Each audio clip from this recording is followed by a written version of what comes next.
Run it up, then run it back. Run it up, then run it back. Run it up, run it back. Run it up, it's an extra game. Run it back. We're on TV right now? Well, that was a great countdown. I'd like to thank everyone for that. That is called professionalism. Trying to link the show and show people that we're even on television right now. Hello and welcome. Happy Wednesday from Las Vegas. We're all chipper, bright-eyed, ready to bring you some basketball talk. Chandler Parsons, Lou Will. My name's Michelle. Good God, y'all. We had a final cup. It happened last night. Bucks Thunder game. Let's go through first a little bit. Explain to everyone what happened. Obviously, the Bucks won this one. It was started out interesting and fun. Started to dwindle. 97-81 was your final. Lowest point scored by OKC this season. You don't even have to watch basketball. You probably could have guessed that. It's also their largest loss. Dame finished with 23, 4 and 4. SGA with 21 points. And Jalen Williams with 18. They win the cup, Lou. Bucks go undefeated 6-0, which is... all right, I like it. What will you remember as a turning point so far for the Bucks? Will you remember this? Is this a milestone? No, I thought they were trending before this. I think that's what got them to the point where they could be successful in this NBA Cup. And give them credit. For the past 2 years, they've been one of the more successful. I think, if not the most successful team. I think that made them 12-1 in the past 2 seasons in the NBA Cup. You know, this is a tournament that they get up for. They understand it. They get it, and they go out there and they play really good basketball. I think OKC kind of did them a favor by having, you know, one of their worst offensive outings of the season. You know, other than that, they took care of business. Give them credit. Giannis played bully ball, and, you know, he's played with his back to the basket. He was attacking the rim. He's added that mid-range that he's worked on with KG, and, you know, it was a great night, great atmosphere. A lot of kids in the building. A lot of kids were watching, so it had that youthful energy in there, and I'm sure my daughters at home were watching. Shout out to Zoe. She's at home playing hooky right now. Shout out Zoe. Yeah, shout out Zoe Money. But no, Milwaukee, they did their thing, and Giannis was the main reason for that.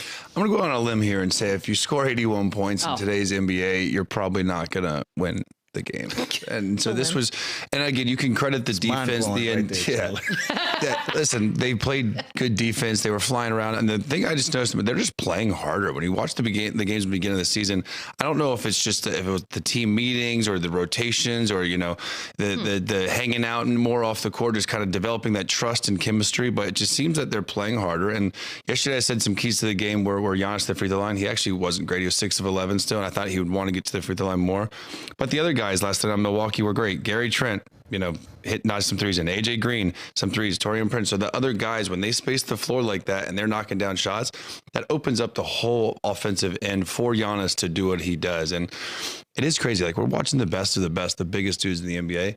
And when you watch Giannis, he still just looks like just bigger. You know what, Chandler? He would have shot more free throws. Half of his free throw attempts were and ones that he finished. That's true. That's true. And it's just crazy how physical and how physically dominating he is, even against like Hartenstein, these other big ass dudes. Like, it's crazy. So I think when his other guys knock shots down, that just eliminates all the help and eliminates all the kind of pack in the paint and just lets him really do what he does. Let me ask you this. Does any of this, does the performance that Milwaukee just put up, does it make them, in your minds, are they top 3? Are we done looking at, because the start of the season, in fairness, was blow up the team, trade Giannis, fire Doc. Those were all things that were being said out loud by it makes me optimistic that they could be. Let's see what happens when the rest of the league gets back involved. You know, I still like Cleveland. I think we how fast we forget, right? This tournament kind of gives you tunnel vision when you're just focusing on the teams that's in the cup. But you know, you still got to go through Cleveland, who's playing really good basketball. You still got Boston. Obviously, is going to be the big dog in the East still. You got New York that's playing good basketball. You know, you got a lot of different teams that are putting together some good runs, and you got to add Milwaukee to that. You got to give them credit what they've been able to do in this second half of the first half of the season with getting this thing back on track. But are they top 3?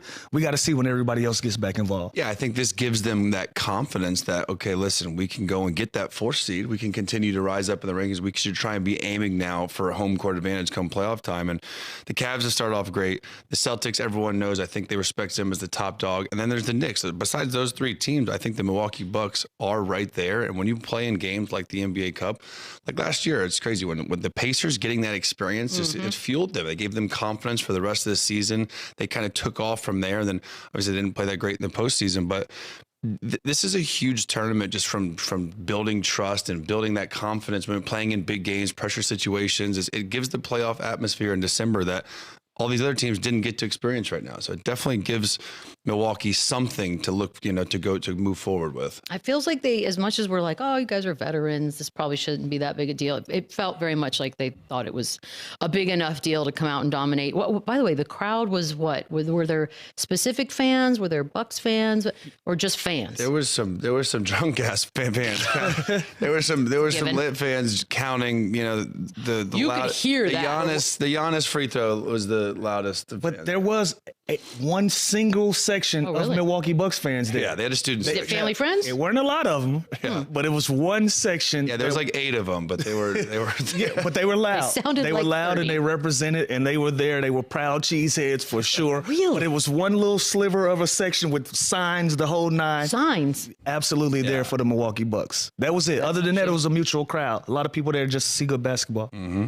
Bucks fans travel with signs. I love that. A handful of them did. All right. Doc Rivers said that he consulted with Darvin Ham. As one should, the man is undefeated in cup play. And the whole thing was, well, how do we celebrate this? The aftermath, all of those things. And they chose not to partake in the champagne celebration. You got to focus. Remainder of the season. What do you think? Are players mad about it? There was a lot of wasted champagne sitting there, by the way. I love this. This is basically telling the team, telling everyone in that locker room, like, look, this is cool. We accomplished our goal, but this is not the big picture. This is not what we're here for. This is not what we do practice every single day for. Everything goes into winning that big Larry O'Brien NBA championship trophy. Now, this is a step. We can check this off the list. We came, we saw, we conquered, and we did everything we're supposed to do, but now let's build off this, and we're not going to go spray champagne. We haven't won anything yet. So I really, really love this. It's a good experience, vet move. Don't get too high when you win something like this, and just know there's still, eyes on the prize at the end of the season. So I can respect this a lot. And this may sound crazy, but this tournament is about an individual award. The award was $500K. Even though there's an NBA Cup trophy, the goal was to get the $500K for everybody. So when you have an individual award, you don't celebrate that. You still keep your eye on the prize. Hey, we hadn't really done anything. We got 50 plus games left in this NBA season. Let's not get too high, too low. Let's take a shot together. Congratulations. We got some extra cheese. We got some extra money. Excuse me. Other than that, let's get back to business. Good job, So fellas. does Milwaukee hang a banner? You have to hang the banner. You do, don't you? You have to, because listen, it's the second year of the Cup. You got to set a precedent for what it is, right? So, do you hang the banner where you will put your championship banner? Absolutely not. Make it smaller or something. In the arena, make a allotted area where, hey, this is where you see the banner. Put it in the lobby, all like here, for all the fans to see when they come in. Practice facility. Where the escalators are, the practice facility.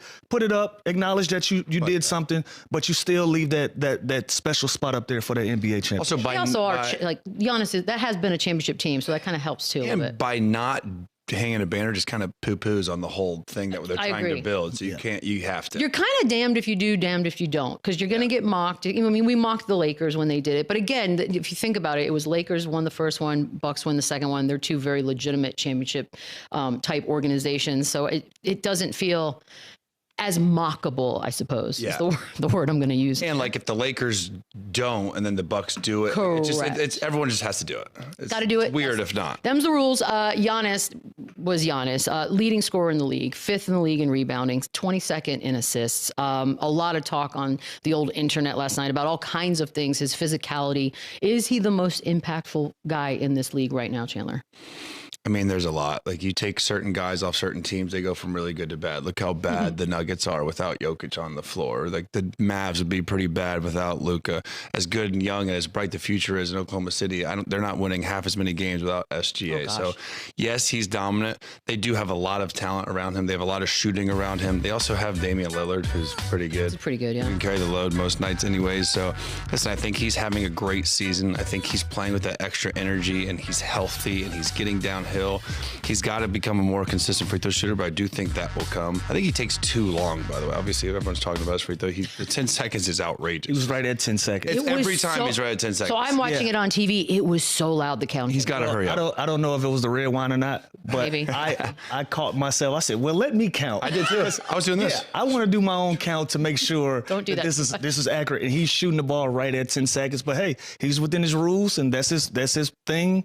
That's his routine. Give him credit for it. He made it work for himself. You should turn that into some sort of a money making. There's got to be a sponsorship of some sort, an endorsement of. He doesn't need. How much does he need? Well, he said last night he's got 4 kids now. One's on the way, and he needs all the money. He's going to hit us with Latrell Sprewell. How I'm going to feed my kids with $20 million. He's going to hit us with that. He said, "Look, I'm just going with what the man said. MVP wise, let's just go ahead and do it. Never too early. Right now, he's sitting at 3rd favorite to win.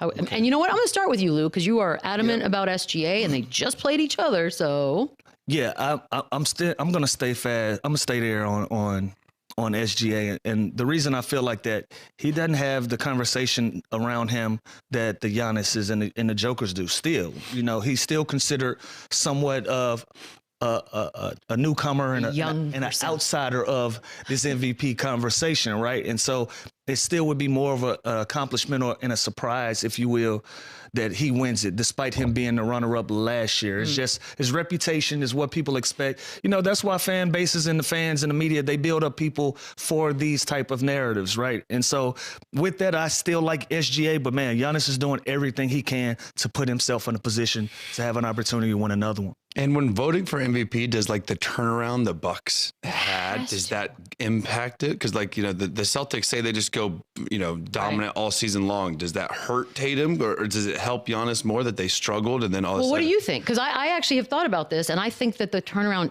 is a story. Yeah, I mean, it helps for sure, especially with them, right? We compared them to Philly early. We compared them to, you know, we thought about firing Doc. What do we do? Do we trade Giannis? And so I think it helps, but I think you also just have to look at the most consistent, dominant player all season long. And to me, that's still been, you know, Tatum, Jokic, and SGA. That's fair. That's fair. We can ask our next guest. We're going to take a quick break. When we come back, he's here live in person. Boogie Cousins joins us next. Run it back, run it up, run it back, run it up, run it back. Get on my level, get on my level. Demarcus Cousins with the fork. That is remarkable. Too strong, way too gone. Cousins, oh boy. Got it up and it's stuck. Get on my level. And we're back. And by the way, Boogie, you got up early to be here live and in person. So kudos and thank you. Friend of the show. A friend of the show. All right, what'd you think? What'd you think about Giannis? What'd you think about the game? I think he showed us how dominant he is as a player once again.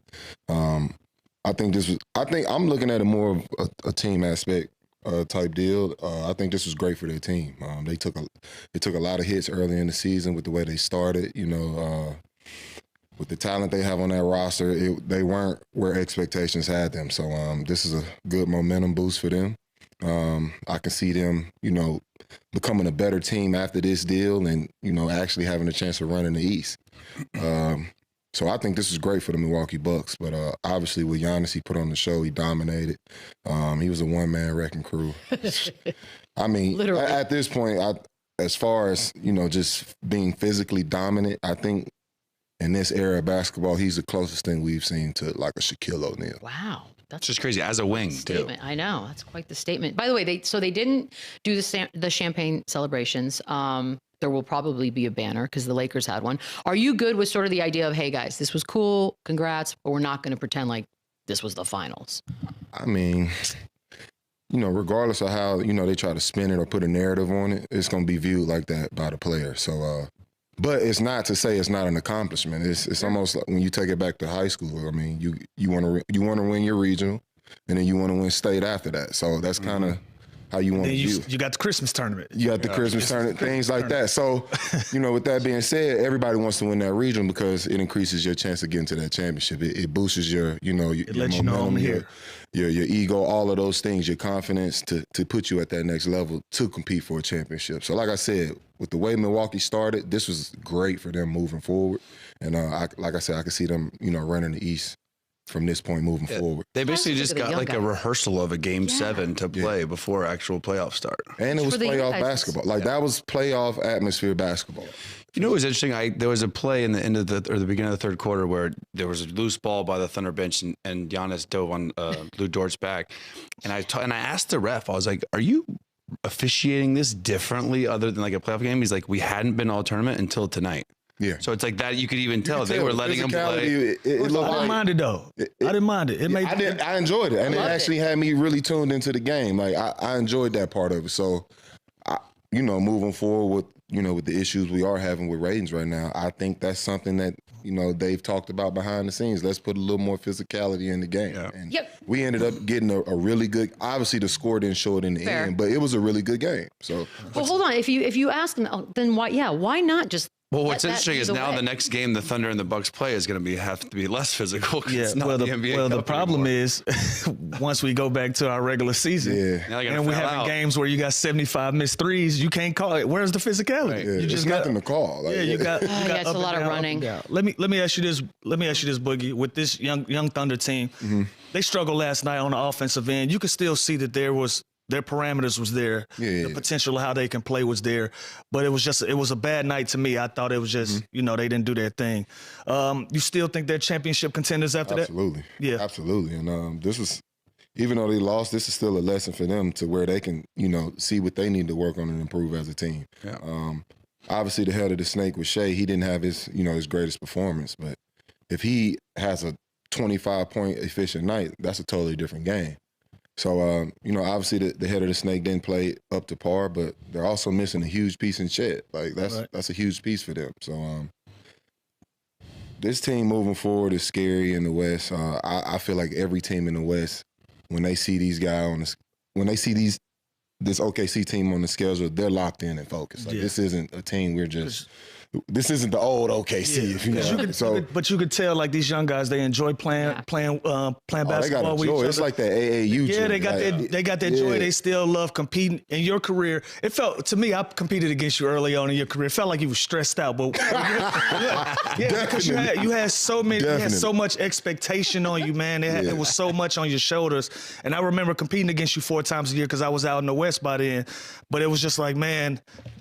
Early on in your career, was that the most joy that you had, or was it later when you realized what's going on and you can just relax? It was 2 spots in my career where I really, really had, I found that joy again. It was, that the year I blew my Achilles in New Orleans, that was a really joyful year for us. That was my first time, being on a team that was actually competing to make a playoff run. So that was a bright spot for me in my career coming out of Sacramento.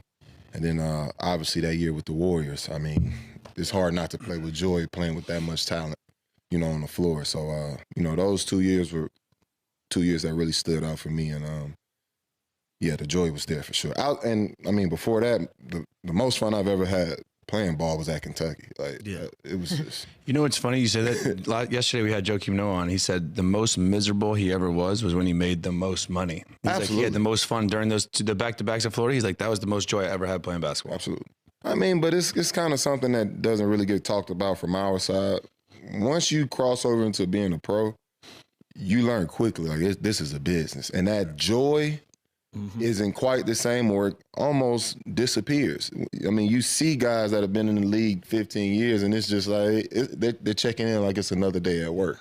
That's the main thing I tell young guys. Like, they ask me, like, what's the difference between being an amateur, being a pro? I said, pro, you don't have the choice. You're going to wake up every day and play basketball, whether you want to or not. And then you got to sit there and possibly play behind somebody that ain't even as good as you. Absolutely. And they're going to get paid 3 times as much as you do. And you look at like, what are we doing? You know what I'm saying? Right. Like, it just takes that out of it. But even like when I was in Memphis, I made the most money in my career, and I was damn near depressed. I was unhealthy. I was unhappy. It felt like everyone was against me. Like it was, so it's not even, obviously the money is great, and I'm never going to say it's not, but like, when you're not playing and hooping and winning and competing the best you can, you're pretty miserable no matter how much. I feel like you're talking to America right now, and America's like, we hate our jobs. All of America's like, yeah, we totally get it. Listen, we ain't gonna complain about the salary. I am just saying, no, but you want to be able to. It's a job. Yeah. But as athletes, our foundation is competing. Yeah. Like, trying to get the best of the next person. So once you cross over into this field, that's kind of taken away. Like Lou said, you can end up in a situation where you're playing behind a guy that's I feel that not closely, better than you, or whatever the case may be, and you just have to swallow that pill. And that alone can steal your joy. Yeah. Yeah, because every day, and with your friends and family, you're like, why is this happening for this person? I don't understand it. But that's therapy. We don't need to get into it right now. You mentioned the Pelicans, by the way. So the what ifs, sports are always fun. The conversations about what ifs are great. And Drew Holiday said that one of the biggest what ifs is if the 2017 Pelicans didn't get blown up, y'all would have been title contenders. Do you agree? Absolutely. I don't think the year that I blew my Achilles, it would have happened, but they would have kept that squad together. We definitely would have made a run, at least by year 2, I believe. But believe that there's some dumbass GMs out there. So shout out to Dale Demps. Who are you talking about? Put an address on it. Shout out. Dale Demps get a zinger. Mike Dunleavy got a zinger. Wow, from yeah. Eddie House. Flying. It's just a dumbass. And don't delete it either. Don't delete it's the best part. Don't edit it. Don't do anything. Oh, man. Where are we at right now? Oh, yeah. Here, I'll So do it. did you think you and AD could have been the best duo in the league if y'all would have stayed together in NBA history? In NBA history, that's tough to say. We're doing the what ifs. Let's go. I like what That's if. tough to say when you got guys like Tim Duncan and David Robinson as teammates. Thank you, So and everything they've accomplished. But I think we could have been in the conversation, and I definitely think we had the talent to even be mentioned next to those guys. But obviously we ain't accomplished shit, so it's not really nothing to talk about. But I mean, from a talent aspect, I think we either 1A, 1B, or a close second. So For sure. That's why what ifs, this conversation, it can What go ifs are forever. fun. Yeah, I was going to say, do y'all have some NBA what ifs? I definitely got one. Okay. Yeah. My last year in Philadelphia. We take Boston to 7 games. We upset Chicago in the first round. It's me, Drew Holiday, Evan Turner, Andre Iguodala, Mo Spates, Elton Brand, Thaddeus Young, Spencer Halls. Man, we had so much talent on that team, and if you in hindsight, 2020, you look at what everybody was able to do individually. Did I say Andre Iguodala? You did. yes, you did. Yeah, you look at what everybody did individually in their careers, from Andre to Drew, the other guys, and it's like, damn, you break us up after we make that run, and everybody was still in their 4th or 5th year in the league, and you break that team up. That's my biggest what if. I feel like my what ifs are all about like injuries. Like, what if D Rose never got hurt? What if Zion can stay healthy? Like Brandon Roy. Remember how cold Brandon Roy was? Like, so like when I look at guys like that, it's like, Played against B. Roy. damn, like what if that The guy injury was what ifs that's a pretty logical one. Do you think injury what ifs too? Like big what ifs? Shit, I think about mine every day. Yeah, so Shit, what if I was absolutely. 6'6", guy? What if my parents weren't white? You know what I mean? Well, and there it is. Here we go. Here we go. I'm glad you Get said us it. on track, Beadle. We No, gonna go let him go. Let him cook. I don't just keep going. Okay, we did have some NBA news outside of the game yesterday. I'm reading this because it's all brand new information about the NBA and the All-Star format. So, one night tournament, 4 teams. 3 teams, 8 All-Stars on those. A 4th team is the winner of the Rising Stars game, 1st and 2nd year players, of course. Each game will be played to 40 points, which could go fast. Winning team gets $125K per player. Okay, what do you think of the format? And we got a lot of opinions already on this thing in 24 hours. You know what this tells me right off the rip? This is that the All-Star lot. game sucks. Well, yeah, I mean, like, what are we doing? Like, They're basically telling me they'll try anything. Greatest swimmer in the world right here. Hey, there he is. just walking.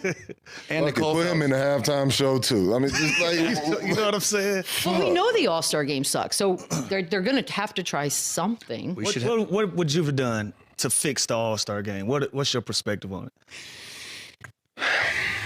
Simple for me. Really? Just play hard. Okay, but That ain't happening. you can't tell them that because no one's listening. You're gonna tell LeBron to play hard? Like, No, but you know what you can do? If you're LeBron, hey, fellas, look. I do think it starts with leadership. Hey, fellas, Yeah. listen, I know it's a long season.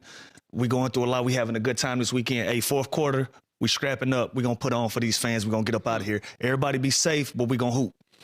Simple and plain. But how? Simple Okay, and- but if simple it's so and plain. simple, how come that just hasn't been said yet? I think And just done. nowadays with the whole load management and injuries, I don't think no one's going to ever care. You can't incentivize like home court advantage, like because what if your team's not even really in the hunt? Like you're not going to care as much as someone on the Celtics this year in the All-Star game. So I think the game is chalked up and it's entertainment. I think you can add things like a one-on-one tournament, or I would love a one-on-one. Like that to me would be. I think that would be must watch. That'd be awesome. Yeah, but that'll be a Saturday night event. Like you'll do a one-on-one tournament. I love the idea of the 3-point contest, adding the ladies from the WNBA in it and competing. I absolutely love that. Are we scrapping the dunk contest? Scrap the dunk contest until somebody good does it, because it's not much more you can do. Like it is, but we don't want to see it from the people that are particularly. We want jobs. We want the best players in the world to do that. That's it's all-star weekend. Right. You dig what I'm saying? Absolutely. So we get guys out the G League and shit. Yeah, those are things that you do on Saturday night. But Sunday night, again, I think we were in that kind of gray area. You asked, why wouldn't LeBron or somebody have that conversation? We keep having this conversation, and the narrative is it's a changing of the guard, right? So maybe I'm just as a theory. We just talking basketball. Maybe he's just to the point where it's like, well, who's the next leader? Who's going to be the next guy that lead us into the next generation of guys? And I'm going to step back and let y'all do y'all thing, because I won't be here for the next 3-4 years. Okay, so here's the So KD came out yesterday, said he hates it. He just wants it to just East-West. What are we doing? I'll play devil's advocate for a second. I'll speak for the fans. Number one, you could make the argument that Kevin Durant and all the other guys sort of stopped trying really, really hard in the All-Star game, so that's why they're trying to tweak it. And then, Boogie, you said something in the break that was interesting. The idea of these guys potentially losing to a rising stars team might up the ante and the competition. It's definitely like a form of reverse psychology from the league. It's like the select team beating the USA team. And I also think it's to where the league is now putting the responsibility on the players and taking the pressure off themselves. So it's like, all right, since we can't talk y'all into playing hard, we're going to put the pressure on you. Now you have to play against these young guys and face the chance of embarrassment on the national stage of losing the guys in the G League. The problem is you don't have to go. So how many players now are going to be hurt come on? Well, you know the league will find. Well, the league will find the league. And there's going to be so many replacements. There's going to be replacements that aren't really all-stars that aren't scared to lose to a rising star. So there's, you know what I mean? So wouldn't everyone be kind of scared? I don't think they will be scared to lose. I think they'll look at it like it's beneath them. Like, yeah, for sure. Like, I'm not cool. trying to, right. 100%. So you're telling, what I'm hearing is this just isn't fixable. So just cancel the All-Star thing. I'm telling you. It's not great. It's boring. 4 quarter, dog. Just play hard. I'm not going to budge. Player has to play a quarter as hard as possible. Like baseball does it. Baseball, everybody gets in. It's not even the hardest possible, but you know, the fans, they ain't crazy. They make it past the eye test. Just make it past the eye test. Just at least some pick and rolls, somebody actually stepping in, maybe take a charge, rotate. Anything, like anything, just so the fans Can we get some more controversy in the game though? Like, yeah, I feel like the league is really, really at a point where everybody is friends. Like growing up watching the game, like it was real controversy, and not anything that's going to get carried out of hand, but like this guy doesn't like this guy. It carries over throughout the season, like those type of storylines. I love that. Kobe really wanted the crown. You feel me? Like really wanted Kobe didn't like anybody. Like, I wanted to. It showed on a nightly, like so. But we're now in a league where you can't even really show emotion anymore. Yeah, so I feel like that part of the game has kind of taken away the competitive spirit as well. Let's bring hate back. Let's just work on that.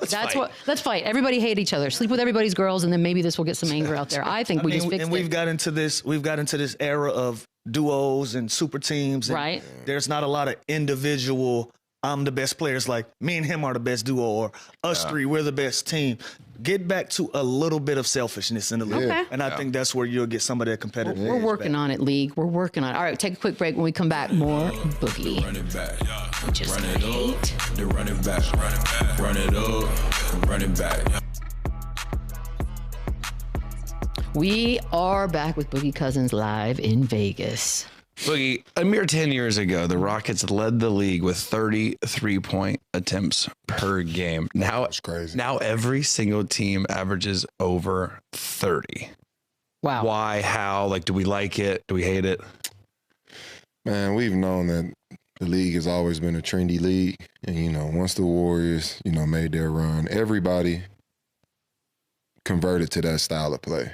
But the difference is it was only one team with a Steph Curry, Klay Thompson, and at times Kevin Durant. It doesn't work for everybody. The closest team after the Warriors was Houston. Yeah. So I think that's part of the reason the game is where it's at right now. Outside of the Warriors, no other team, regardless of who they draft, who they build around, nobody has their own identity. So everybody's out there playing the same style of basketball when that style of basketball was built for two guys with a third being KD. Doesn't fit their personnel, but they're still just trying to keep up with the rest. Yeah, so that's why we get the results that we're getting. Even bad teams are shooting 30-plus threes a night. Like, it just doesn't make sense. So I think that's the results of, why we see the game the way it is, why it's so many threes. I mean, outside of the Warriors or Boston or teams with talent to do that every other night, it's ugly. So I think it's a huge concern. I think teams need to get back to finding their own identity. One thing that stood out to me about last night's game with Milwaukee is how they slowed down the pace. They almost played a half-court style of basketball, and you don't really see that in today's game anymore. But OKC had no clue how to deal with it. So it shows like you creating your own style of play, and they had to do that to make it work between Dame and Giannis, but them creating their own style of play against teams that play that same run and gun, shoot a lot of three, they destroyed OKC. Right. And it goes to show with your own playing style, you can create havoc. Mm-hmm. Are there fixes though? Like I heard an idea. I don't know if it's doable. You could cap the number of threes that count. So at a certain point, you're like, all right, you've hit your 20 threes. That's it. Don't even bother. No. I mean, I'm just thinking out loud. I heard it. I mean, when you think about a guy like Wemby, like, and you just think about everything he's good at, but then you go watch the game and he shot 9 threes tonight. And it's like, all right, we know you can make threes, but we also know it's nobody on the floor that can match up with you. So why not take advantage of your advantages? Yeah. Instead of just standing out there shooting threes at 7-4, like it doesn't really make sense. But like I said, it goes back to the style of player where the league is. Everybody has the same identity. Yeah. You talk about taking advantage of your advantages, man. Jimmy Butler the other night, 35, 19, and 10, and 4 steals. By the way, only you, Jimmy, and George McGinnis are the only people with that stat line. I know, right? You guys are the only ones with that stat line, and he's interested in the Warriors and the Suns. Why you think he's ready to call it quits with Heat culture? I think that relationship just ran its course. And you got to think about the personalities involved. If you know Jimmy, he's head honcho wherever he is, and then you think about a guy like Pat Riley, who also has that same mindset. So obviously they haven't found success as of lately. So I believe it's a clash, of two big dominant egos. So I think it's ran its course. I do think Jimmy will be able to find success down the line. If you the Suns, do you look into a swap for Jimmy for a big let me get it out. It should have been yesterday. And no disrespect to Bill, it's just not a good fit with what you got going on with D-Book and Kevin Durant. I think Bill is alpha. It never made sense. It got a little better with them adding a point guard in the mix, but it still just doesn't make sense. Yeah. You add a guy like Jimmy Butler that can, play both sides of the ball, give you 15 to 20 points on a nightly basis, and guard the best player. That's a better fit next to a Kevin Durant and Devin Booker. So of all the teams, you like Phoenix the most over Dallas, over Houston, over the Warriors? I think he would be incredible in Dallas too, but with Kevin Durant and that build in Phoenix, I think he's also a perfect. You throw him in the Suns, I don't think he needs the ball as much at all. And I think he's okay cool with doing the dirty work. Yeah. That's who Jimmy is. If you looked at him early in his career, that's exactly who he was in Chicago. Mm-hmm. So him going back to that role, I think they're a championship. And there's a clear-cut pecking order there, you know what I mean? Yeah. So they know this KD and Devin, and then Jimmy would have to figure out just how to fit into that, which he's clearly done. I think he's absolutely fine with. Yeah. That'd be kind of interesting to see. All right, De'Aaron Fox turned down max money, basically saying, look, team, I don't want to commit to you if you're not committed to winning. It just seems like a very logical strategy in one's career. Should more people do this to sort of put pressure to the team to start putting something together before I stay? It's always a risky move. Yeah. Or take that $250 and then ask for a trade. And the reason I can say that is I did the same exact thing with the situation in New Orleans, and I ended up getting injured that contract season. Yeah. So it's a risky move, and obviously we wish him health and wish him well. But it's a risky move, and hopefully the strategy plays out in his favor. And from his perspective, I can understand this. You're in a situation where you've been there, I would say pushing the 10-year mark now. He's been there for a while. And, it's been the same thing every season. And obviously he can go make money wherever he decides to go, but you want to stay with your home team, but your home team isn't making the correct moves to take you to that next level. It's been mediocre year by year. So I can understand the frustration. And I was actually a part of that frustration being with that same franchise. So I really understand. So with that being said, he wants to win. He's ready to win. He's at that point in his career. And, this is just a strategic way of putting pressure on the team to make it happen. Boogie, last time we had you on here, we talked about the Zion situation down in New Orleans. He still isn't playing. You hear there's trade rumors. If you were a GM, what do you do in the situation? Do you kind of move off from him? Can you see him getting back to an all-star caliber player? Can he stay on the floor? What's your take there? Zion is, at this point in his career, he falls under that category where he's good enough to get you fired. Yeah. Wow. So that being said, if I'm a GM, I'm moving on. I'm making it somebody else's responsibility. At some point, and hopefully, I do think a trade for him is on the horizon, which isn't necessarily a bad thing. Hopefully, it's a reality check for Zion where he realizes his shit does stink. You know what I mean? So, and the reason he has so much talent, it's so much potential there. Like everybody wants you to reach your potential because we want to see you be a successful player. But I just don't think it's clicking in that area and in that franchise. So, I hope he can end up with a franchise like Miami or something like that where they're really strict on health and being in shape. And I think we'll see the best version of him. Yeah. So, I wish him success down the line, but it has to click at some point or they're going to move on. Yeah. On the flip side, it's like, what do you give up for him too with that risk of if he ever going to play again? Yeah. Is what you'll get back sort of hindered because of the injury history, and maybe some people don't think he takes some of that seriously. And it's almost, and it's like it's almost when you look at it, it's almost a simple fix. It's like all we're asking you to do is get in shape and stay in shape. Yeah. Right. That's it.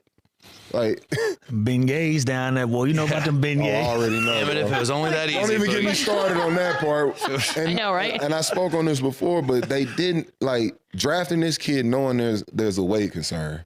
You don't send him to a city like New Orleans. That's tough. It is tough. That is a tough town for food. I'm from Mobile, Alabama. New Orleans is like second home. Yeah. We go to New Orleans when we want to eat good. Tough.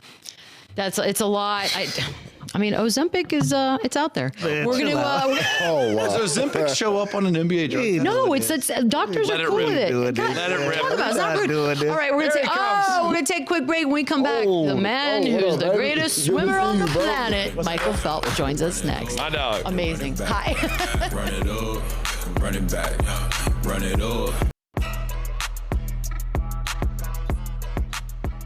We are back, joined now by the most decorated Olympian of all time, 23 gold medals, Michael Phelps with us now. By the way, if people get it wrong, like let's say I said 18 gold medals, would you correct me? Probably. Yes. Okay, that's good. I just wanted to make sure that was on the table. Does that ever get old, get introduced like that?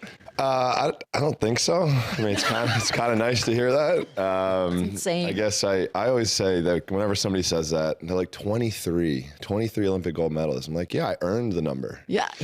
No, it's interesting though. 23 gold medals, 28 Olympic medals. Where are the other 5? Did you throw them away? Yeah, give them away maybe. I actually didn't know where one of them was. Did you keep you can't keep a bronze when you have 23 golds? I don't like to look at them. I don't like the silver and the bronze ones at all. You can't. But no, I actually only had 27 of them for 3 years, because one was in my financial advisor's desk drawer in his office. And we all of a sudden put 2 and 2 together and found it. You know what? Next golf tournament, use one of the bronze, a ball marker. Or the green, just throw it on the green. Athens ones would be nice because they were small and thin. So it wouldn't be oh, what a flex. Poor other medals. I know. It's actually perfection. You were at the game last night, by the way. We've been talking about it, the vibes, the atmosphere. What did you think?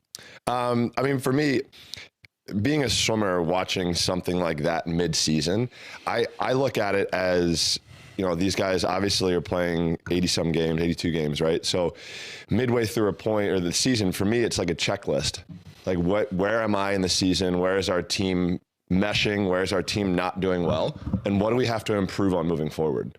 For me, every little stepping stone that I went through in my career throughout a season was to help me get ready for the meet at the end of the year, or it was to help me get prepared for the Olympic Games, World Championships, whatever it might be. So just little benchmarks that you need to hit in order to make sure that, you got that confidence to walk into the playoffs knowing that you're prepared. And you said he was sitting right next to the Thunder bench. He said Coach Dagnall was fired. He was going. Oh my, fuck this. Fuck that. I was like, whoa. It was just like, as soon as I saw this, I was like, oh, it's about to get interesting. As soon as he got teed up. Yeah. And I like that. I love seeing that interaction with the coaches and the refs and everything. Like, I love it. We got to bring it back. We need emotion in the game. Like, it's a real thing. It's entertaining. Like, you don't have emotion. We need controversy. Why are you out there?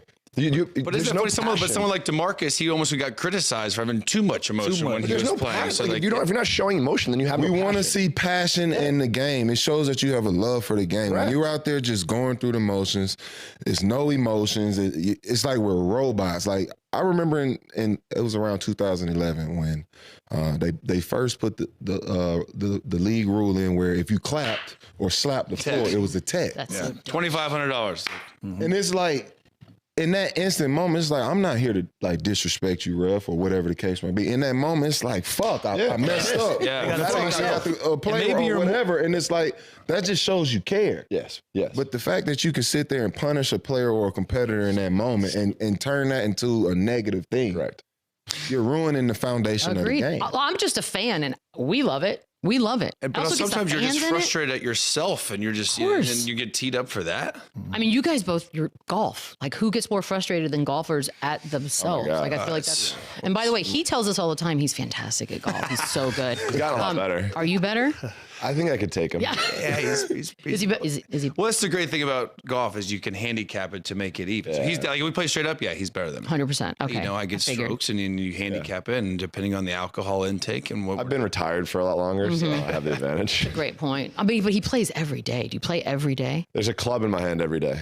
Wow. You practice. Yeah. You got the TrackMan at home. I don't have a TrackMan at home, but I have, like, my whole gym is covered in mirrors in the house. So whenever I'm in there, all of my movements are for this game, are for the game of golf.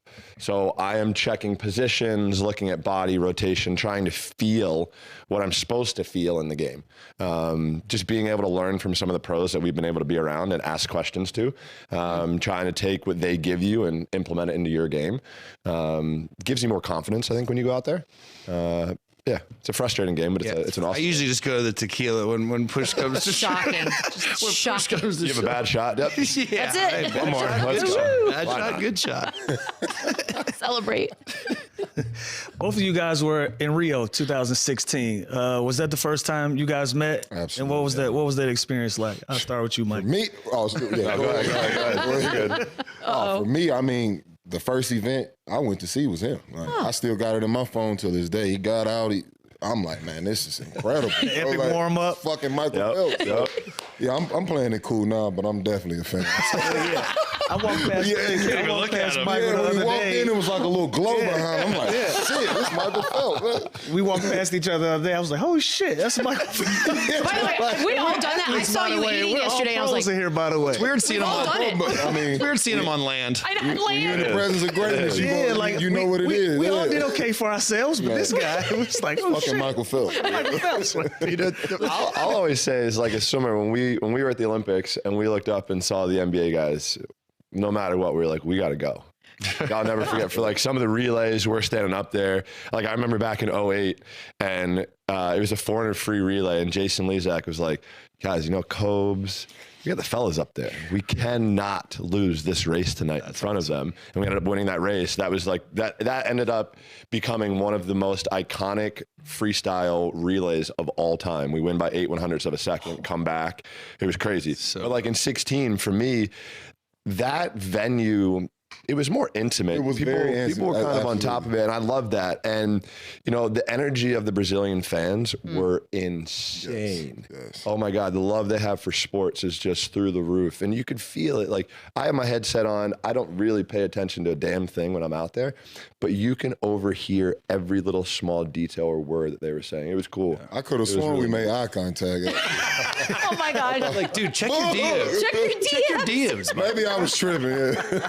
By the way, it's the funniest shit he did too. Like, we play in these tournaments, right? There's a lot of people, there's fans sometimes. And on the first tee, the guy's a goddamn show pony. He gets up, he does the whole warm up before he tees off. Why not? It's just Got to. like, it's iconic. Got to get the people So going. good. Yeah, it's so good. Shoulders don't feel good anymore, but hey, it's all right. Michael, you live in Phoenix, Yeah. Suns' favorite team. You've been to a handful of games this year. Is this a year where would you like to see them make a move and go and get a Jimmy Butler, or do you like what they have there with the big three? I mean, that's what we were talking about outside before coming in. Like Book and KD are awesome, and it's unfortunate that Beal's been hurt so much. Like, he's basically been hurt this whole time he's been in Phoenix. He's a great shooter, right? We all know that, and great player. But you need a team, I don't know as much about basketball as y'all do, but Butler, like y'all say, it's a two-way player, and he's like a kind of a bulldog out there, and he will fight. And I feel like that's what we kind of need. Yeah, I agree. I like it. You said you like it more than the Seems easy. Beal, They right? need some grit, man. They need some physicality with that team. I think Jimmy's the perfect guy for that. So I'm looking at your sneaks, man. You were a huge Michael Jordan fan. You remember the first time you met MJ, and were you in awe how we're in awe? I was on a Golf Channel show in Chicago, 2012, and I'm sitting there talking about golf, and all of a sudden he just walks through the door. And I couldn't say anything. I didn't know what to say. Like, cat got my tongue. I had questions I wanted to ask. Like, as a kid, I'm like, if I ever meet him, I'm gonna ask him all these questions. It's gonna go like this. And I got there, and I was just like, Oh no. Fully blacked out. I couldn't say anything. Smacked me in the back of my head the first time I met him. What? I had my back to the door. I didn't see him walk in, and he just walks up, smacks me in the back of the head. I looked up, and it was Michael Jordan. Like, You couldn't do shit. I wanted to check it at first, and then I looked up like, you got it. You got it, but you say he plays golf. How competitive does he get? I know he likes to gamble He's when he's silly. out there, but You've golfed super with him, right? competitive. Yeah, I've golfed with him a handful of times. I've never gambled with him. And I know that could get very intense. But no, I mean, he's just as competitive there as he was on the court. Like, he practices as much as anybody does. And I'll say one of the craziest shots I think he ever had when I was playing with him, he was out of the fairway bunker at Shadow on 18. And he got up and down from like, I don't know, 200 yards out of the bunker and hit it to like 6 feet. Yeah. Like, yeah, right. Like, that's such a hard shot. Like, but I mean, to that, he loves the game and wants to try to perfect it. And it's one of the games that is probably impossible to perfect. But I think with the competitive nature as athletes have, that's the one sport that we can kind of try and go out and compete, because every single day it's going to be different, whether it's the wind, whether it's how the course is set up, the pins, how we feel. Are we turning? Are we not turning? Are we lazy? Are we humping through the ball? Like, all of these different things. So I don't know. Golf, I think, brings so many different walks of life together. You're supposed to be retired. I feel like you're still very intense. Very intense. I'm just competitive. I can't turn it off, even with my kids. I know we have less than a minute left, but I feel like have they convinced you to pick up golf yet, Lou? I know. I wish we had hours. I want to start somewhere. I don't want to embarrass myself, but I got to start somewhere. And you live in Vegas, Boogie. Is the Come on, best. Boogie. There's such a great golf. Look, man, I'm with Lou, man. Y'all need to do it. I'm gonna go out there. Do it. I'm not afraid of embarrassment. Yeah, no. I just don't want to be judged. I got to go out with somebody who won't judge me to start. I don't like to lose. You're going to lose at first, but then you're going to get better. That's why and I that's don't want okay. to go there, because I know I'm going to lose and I'm not going to like it. That's what's driving these guys. You got like, this. Like, I'll tell you, like, literally a golf swing is like throwing a medicine ball against a wall. Okay, I know we're up against it. 10 seconds left. Okay, I think I got They're the going to keep rhythm. practicing. I think I got the rhythm. We're going to end the show. Not that easy. Yeah, We're I gonna think stay I got behind, the rhythm now. See you guys tomorrow. Let them talk. Run it back, run it up, then run it back, yeah.